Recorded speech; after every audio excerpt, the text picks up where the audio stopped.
Now, what did the bishop say? We need to get to the actual document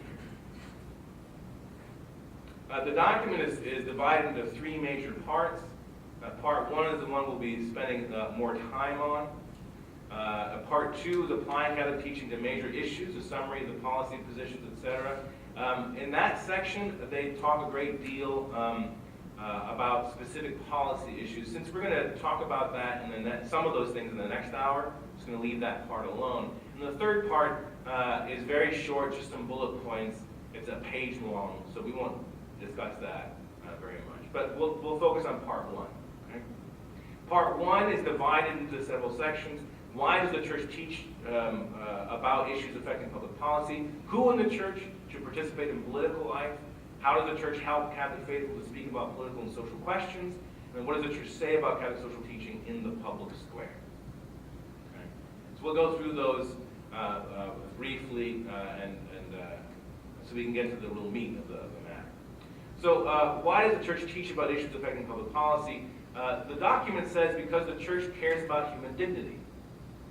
This is the core of Catholic moral and social teaching. The fundamental dignity of the human person is the core of the church's social teaching. The fundamental dignity of the human person. And the document says, because we are people of both faith and reason, it is appropriate and necessary for us to bring this essential truth about human life and dignity to the public square. Because, and here it might be a little bit controversial, in our Declaration of Independence it says these truths are self-evident, that all men are created equal. You know what? They're not self-evident. They're not.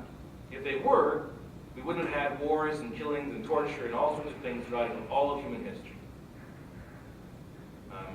And in fact, it isn't until we get to Christianity, and one could argue Judaism as well, that one begins to have this notion that there is a fundamental dignity amongst all human beings because we're all made in the image and likeness of God.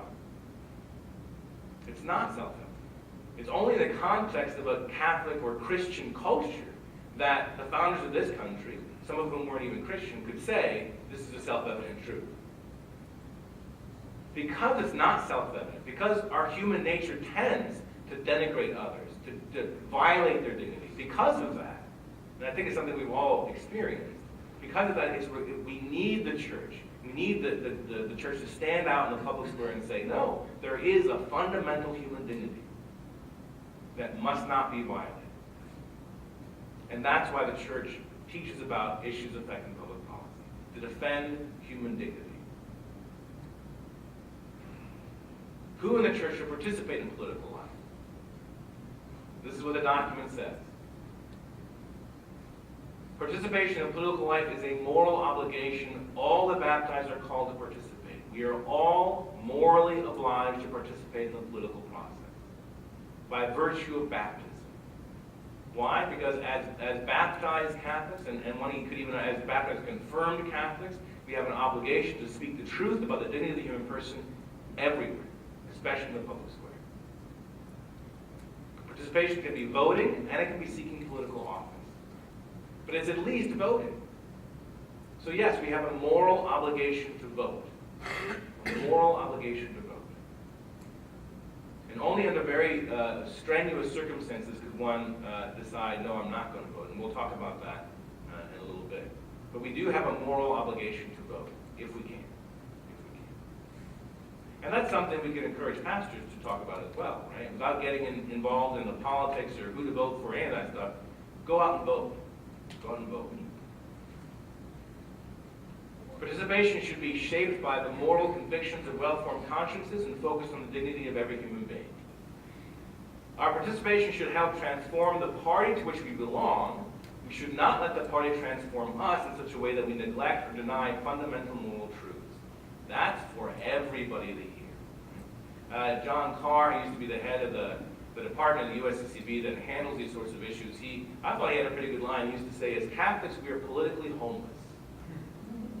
Right? We shouldn't be comfortable in one political party on everything.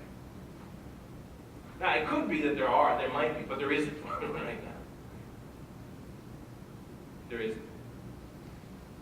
We should be able to say to our members of our own party, the leaders especially in our own party, when they are beginning to violate Catholic social teaching and violate the dignity of the human person. Bishops and priests, assisted by religious and lay leaders, are to teach fundamental moral principles that help Catholics form their consciences correctly. And that's why I'm here today. The Archbishop put me in charge of some of this stuff, and he said, hey, go out and talk to people about it, so that's why I'm here. Okay. He says hi. Okay. The next section is how does the church help Catholic faithful to speak about political and social questions? That's where a lot of the meat that we want to talk about this morning is. So I'm going to skip it for the time being and just go to part 4. What does the church say about Catholic social teaching in the public square? In this section, the bishop talk about the 7 key themes of Catholic social teaching.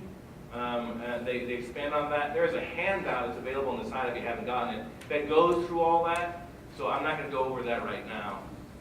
These are 7 key themes, not principles, but themes you find in Catholic social teaching. Some of them are principles, some of them aren't, but I'll let you do more reading of that on your own. Okay? And that's available for pickup with the break graph.